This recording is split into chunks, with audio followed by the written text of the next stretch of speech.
सुप्रभात विद्यार्थियों। मैं अमित कुमार सिंगल, टीजीटी हिंदी, केंद्रीय विद्यालय दिरांग। पिछले वीडियो में हमने अलंकार की परिभाषा, अलंकार के प्रकार और शब्दालंकारों के बारे में हमने पढ़ाई की थी। और इस वीडियो में, सेकंड वीडियो में, हम आज अर्थालंकारों के बारे में पढ़ेंगे। अर्थालंकार कौन कौन से होते हैं? उपमा अलंकार, रूपक अलंकार, उत्प्रेक्षा अलंकार, अतिशयोक्ति अलंकार, मानवीकरण अलंकार। और शब्दालंकार तो हमने पढ़ ही लिए थे। शब्दालंकारों में अनुप्रास अलंकार, यमक अलंकार, श्लेष अलंकार।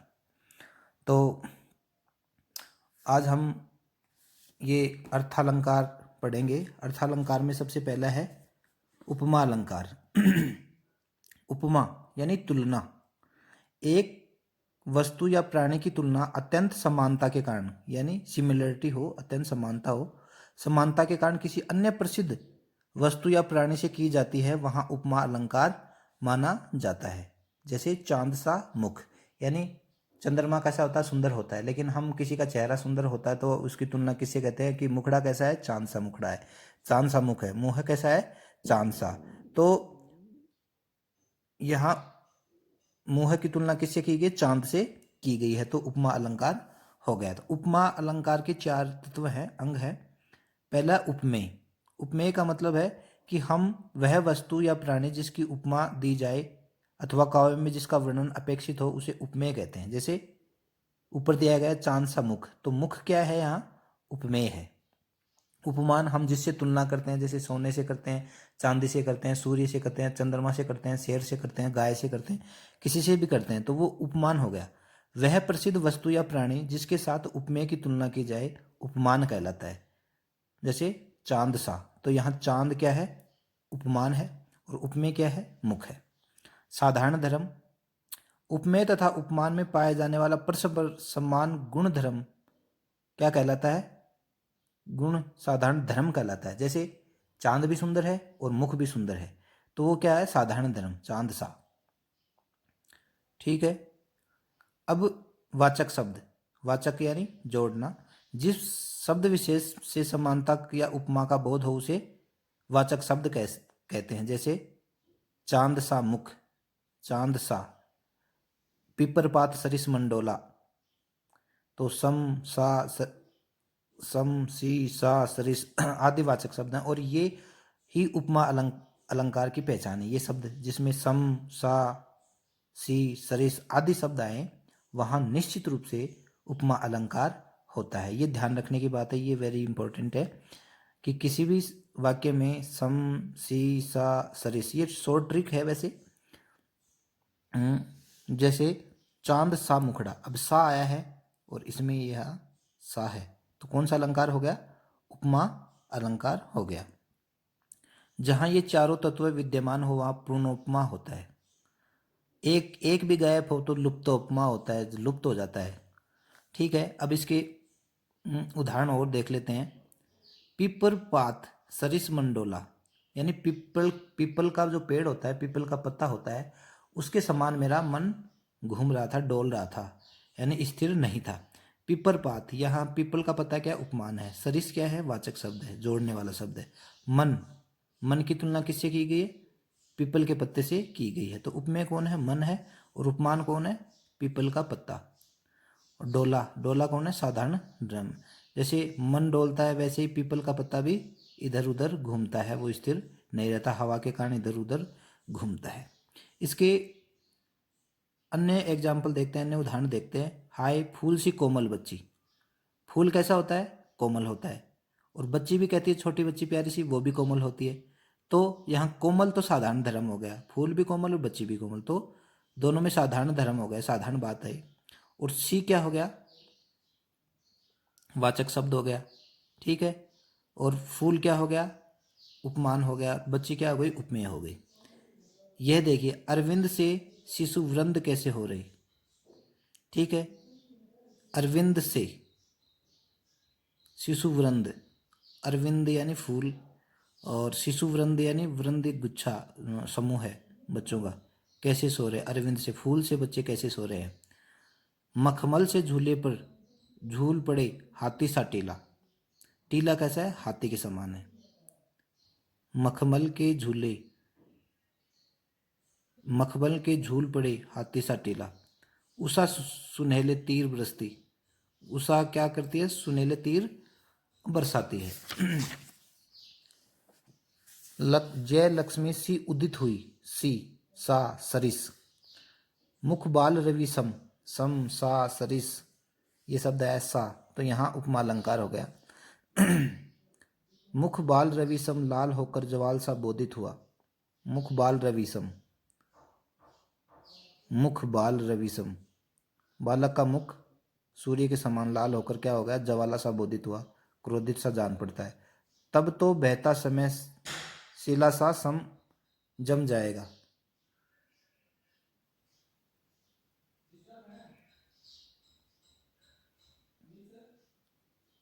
हाँ जी, हाँ जी।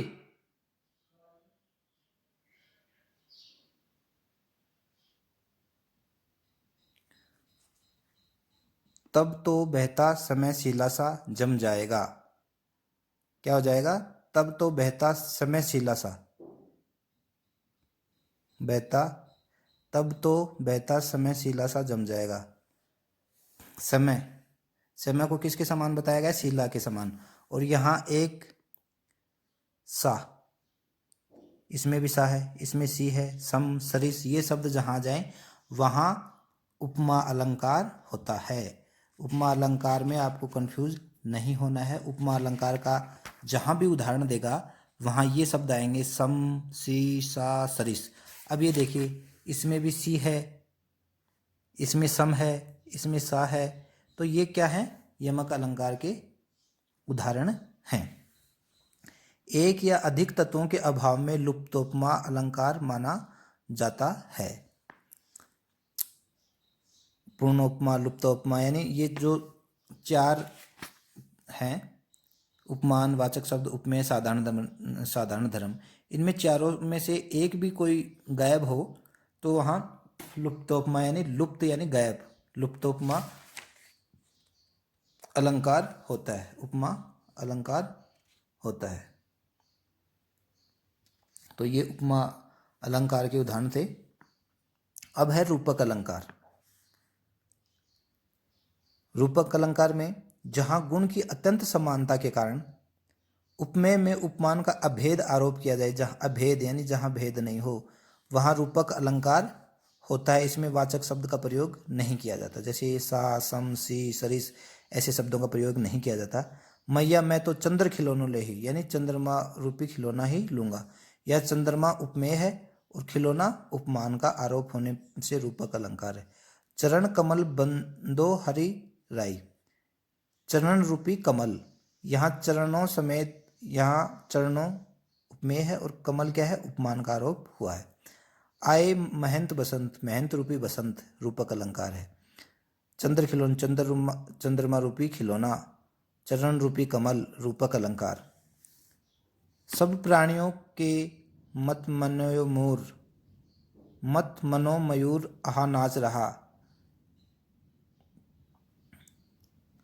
पायो जी मैंने राम रतन धन पायो, राम रूपी रतन धन। शशि मुख, शशि, शशि रूपी मुख, शशि यानी चंद्रमा रूपी घूंघटा। राम नाम मणि दीप धरु, जी है देहरी द्वार, मणि रूपी दीप। एक राम घनश्याम हित चातक तुलसीदास, चातक रूपी तुलसीदास। तो यहाँ एक तो ये सरिस, सा, सो वाचक शब्दों का प्रयोग नहीं होता इसमें, और इसमें उपमेय का उपमान में अभेद आरोप कर दिया जाता है, यानी वही वस्तु के समान बताया जाता है इसको। अब है उत्प्रेक्षा अलंकार। जहां समानता के कारण उपमेय में उपमान की संभावना की कल्पना की जाए वहां उत्प्रेक्षा अलंकार होता है। जहां समानता के कारण उपमेय में उपमान की संभावना या कल्पना की जाए, निश्चित रूप इसमें तो अभेद आरोप हो रहा है, लेकिन इसमें क्या है? संभावना या कल्पना की जाए, वह उत्प्रेक्षा अलंकार होता है। इसमें वाचक शब्द है मनु, मानो, जनु, ज्यों, जानू। और उपमा अलंकार में क्या था? सा, सम, सरिस ये शब्द थे, और इसमें क्या है? मनु, मानो, जनु, ज्यों, जानू। आपने दोनों अलंकारों में, उपमा अलंकार में और उत्प्रेक्षा अलंकार में, ये वाचक शब्द अच्छी तरह से याद कर लिए तो कभी भी आपका उपमा अलंकार और उत्प्रेक्षा अलंकार कभी भी गलत नहीं होगा। अभी इनमें से ये उदाहरण देखेंगे हम, तो इनमें से तीनों चारों शब्द में से कोई ना कोई एक शब्द आएगा। कहती हुई ज्यों, अब देखो ज्यों ये आ गया, तो क्या है? उत्प्रेक्षा अलंकार है। कहती हुई यो उतरा के नेत्र जल धार भर गए, हिम के कणों से पूर्ण मानो, मानो तो उत्प्रेक्षा अलंकार है। यहाँ उत्तरा के अश्रुपूर्ण नेत्र उपमेय ओस युक्त जलकण युक्त पंकज उपमान की संभावना की गई है। सोहत ओटे ओडे पीत पट श्याम सलोने गात, मनोहु नीलमणि शैल पर आतप पड़े प्रभाव, मनोहु तो यहाँ मनु। यहाँ श्री कृष्ण के सुंदर श्याम शरीर में नीलमणि पर्वत तथा पीताम्बर में प्रातःकालीन धूप की संभावना प्रकट की है। ले चल चला साथ मैं तुझ कनक, तुझे कनक ज्यों, ये ज्यों शब्द आ गया तो उत्प्रेक्षा अलंकार है। मानो झूल रहे हो तरु भी मंद पवन के झोंकों से, मानो, मानो शब्द आ गया उत्प्रेक्षा अलंकार है। मानो ऐसे लग रहा है कि वृक्ष भी कैसे, वृक्ष भी झूल रहे हैं, किसके, किससे? मंद पवन के झोंकों से, यानी धीमी जो हवा बह रही है उससे पेड़ भी झूल रहे हैं। अब यहां निश्चित नहीं है, मानो, मानना पड़ रहा है, कल्पना करनी पड़ रही। बहुत काली सिल जरा से लाल केसर से कि जैसे, ज्यों जैसे धुल गई हो तो यहाँ क्या है? उत्प्रेक्षा अलंकार है। अब है मानवीकरण, ये भी बहुत सरल है, कई बार पूछा जाता है इसमें, तो बहुत ये सबसे सरल है।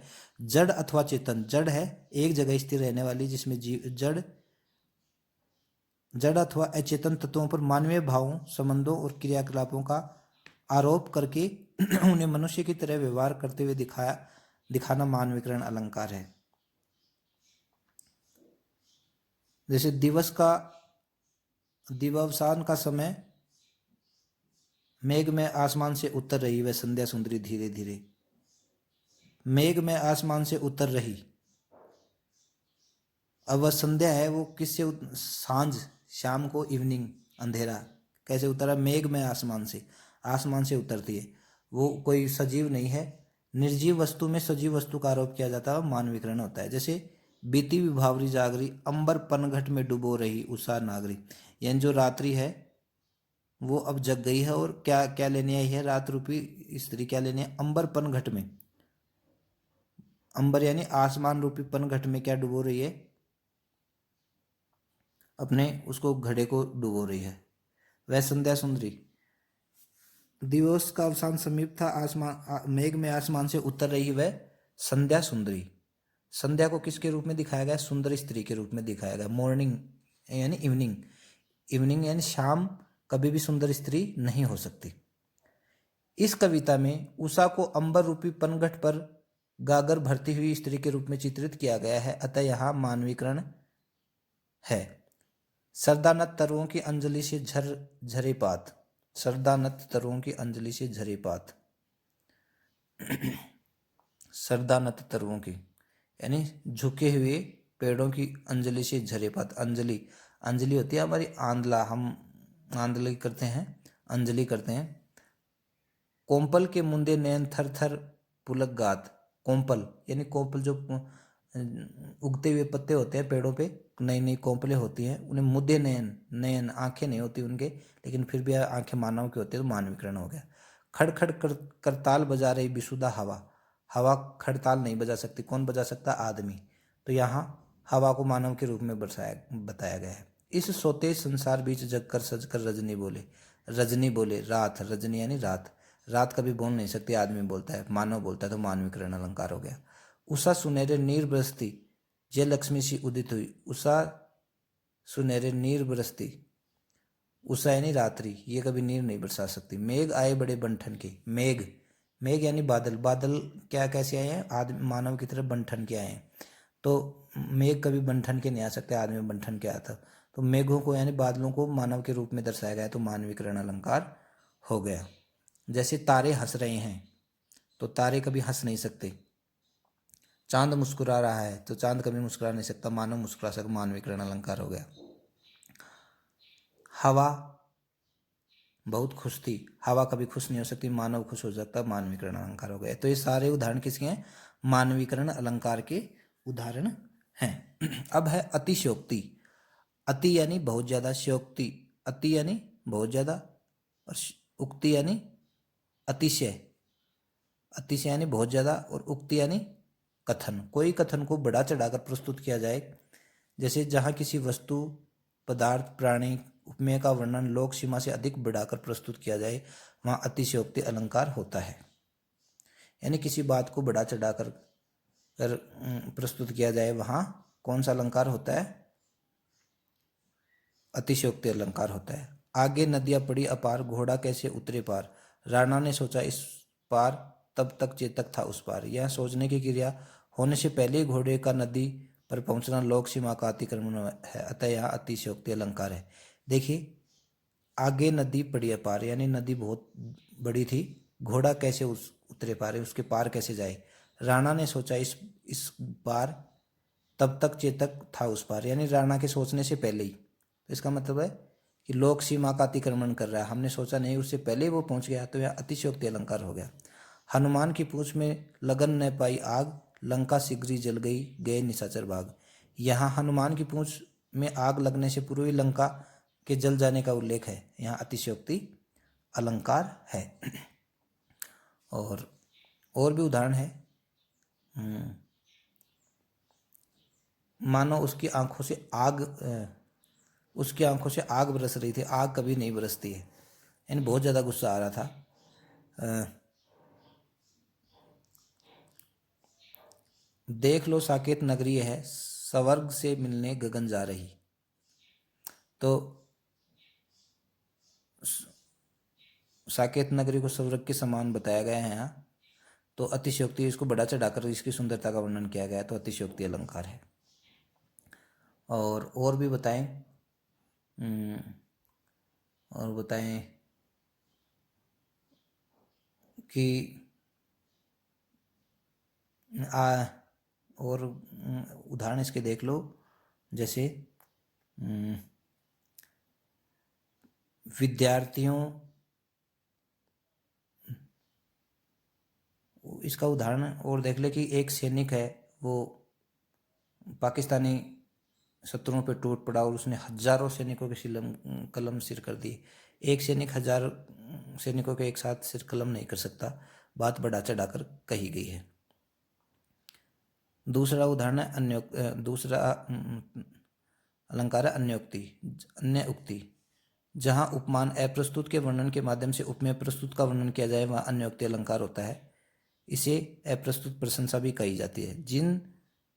जिन दिन देखे वे कुसुम गई, सू बीती बहार, अब अली रही गुलाब पे, अपत कंटीली डार। यहाँ अली के माध्यम से एक ऐसे गुणी व्यक्ति की ओर संकेत किया गया जिसका आश्रयदाता पत्थर हिंसा का धनीन के गुलाब जैसा रह गया है। सवार्थ सुकृत ने शरम व्यर्था, देखी विहंग विचारी, बाज प्राय पानी परे, तू पंछी ने न मारी। यहाँ देखिए, ये मान सिंह है, राजा अकबर का दरबारी, अकबर का सेनापति है, लेकिन वो क्या है, वो क्या कर, स्वार्थ सुकृत न शरम वृथा, देखी विहंग विचारी। यानी तू अपने स्वार्थवश, उसके अकबर के स्वार्थवश होकर तू लोगों को क्यों मार रहा है। बाज बराए पानी परे, तू पंछी ने क्यों मारे। यह अप्रत्यक्ष अर्थ तो यह है कि हे बाज, तू शिकारी के हाथों में पड़कर अपनी जाति के पक्षियों को क्यों मार रहा है। किंतु वास्तव में संकेतार्थ राजा जयसिंह और औरंगजेब के कहने में आकर अपने पक्षियों यानी हिंदू राजाओं को वध करने पर तुल गया था, उसे चेताया गया था वह ऐसा न करे। नहीं प्राग, नहीं मधुर मधुर, नहीं विकासु विकाल, अली कली सो को बंदे आगे कौन हवाल। यहाँ जयपुर का महाराजा जयसिंह है, वो अपनी नवविवाहिता पत्नी यानी अपनी पत्नी के प्रेम में रम गया था। तो इसने, बिहारी कवि ने ये दोहा लिखा है, नहीं प्राग, नहीं मधुर मधुर, नहीं विकास विकाल, अली कली सो बंदे आगे कौन हवाले। यानी तुम रानी के प्रेम में बंध गए हो, तो इस राजकाज को कौन संभालेगा, प्रजा को कौन संभालेगा। तब उसकी राजा जयसिंह की आंखें खुलती हैं। एक है पुनरुक्ति प्रकाश, ये भी बहुत महत्वपूर्ण है, ये बार बार आता है, ये भी अनुप्रास की तरह बहुत ही महत्वपूर्ण है। सूरज है जग का बुझा बुझा, बुझा यानी बुझना और बुझा यानी बुझना। तो एक ही शब्द दोनों बार आए, दोनों ही बार एक ही अर्थ हो, वहाँ पुनरुक्ति प्रकाश अलंकार होता है। पुनर यानी दोबारा, उक्ति, वही उक्ति दोबारा आ जाए, यही उक्ति दोबारा आ गई। और इसका दोनों का एक ही अर्थ है, जैसे धीरे धीरे, धीरे में स्लो, बहुत स्लो, धीरे धीरे, जल्दी जल्दी, है ना। पानी पानी, एक पानी का अर्थ भी पानी, दूसरे पानी का अर्थ भी पानी, तो पुनरुक्ति प्रकाश अलंकार होता है।